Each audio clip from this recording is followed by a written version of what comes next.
বিশাল shopping মলে shopping করতে গিয়ে আমার সাথে বিশাল একটা ঘটনা হয়েছে। ঘটনাটা আমি তোমাদেরকে বলছি, একটু পাশে থাকো। জানো তো আমরা বাঙালিরা বাই ওয়ান গেট ওয়ান যেখানে পাই এখানে কিন্তু ভীষণ খুশি হয়ে তাড়াতাড়ি করে ছুটে চলে যাই। তো ওই গ্লোসারি আইটেমের মধ্যে আমার মনে হয় সব শপিং মল থেকে বিশাল শপিং মলই আছে বাই ওয়ান গেট ওয়ানটা একটু সবসময় থাকে, আবার বেশিরভাগই থাকে। যাই হোক, আমি আমার মেয়ে মিলে আমার হাজব্যান্ড মিলে চলে গিয়েছিলাম এই ম্যাগি বলো, বিস্কিট বলো, কেক বলো, এগুলি আনতে, যেহেতু স্কুলে টিফিন দিতে হয়। আর এগুলি নিয়েছি আমার জন্য, ও ম্যাগি নিয়েছে।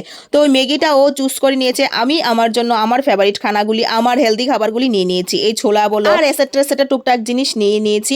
আর আমার মেয়ে, মানে আমার মেয়ে নাই, বাচ্চারা সবাই বুধো ম্যাগি দেখলে পাগল হয়ে যায়। এই দেখো ম্যাগি সামনেরটা নিয়েছে না, আবার পাকা আছে। সামনের আইটেমটা প্রত্যেকটা কাস্টমার ধরে সেই বুঝে পেছনের আইটেমটাই নিল। যাই হোক, মাসে একবার আমার এই শপিং মলটাতে যাওয়া পড়ে, তাহলে আমার ঘরে ব্যাগ জমে গেছে। তো আমি দাদাটাকে বলছি যে আমার ঘরে অনেকগুলি ব্যাগ আছে, তুমি আপাতত আমাকে একটা দিয়ে চালাও, আমি তোমাকে পরে এনে দিয়ে দিব। তো এই ভাইটা হাসছে আর আমিও হাসছি, এই হলো গিয়ে ঘটনা।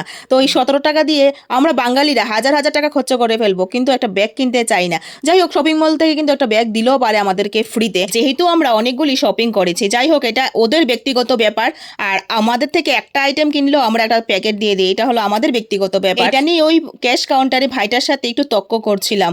যাই হোক,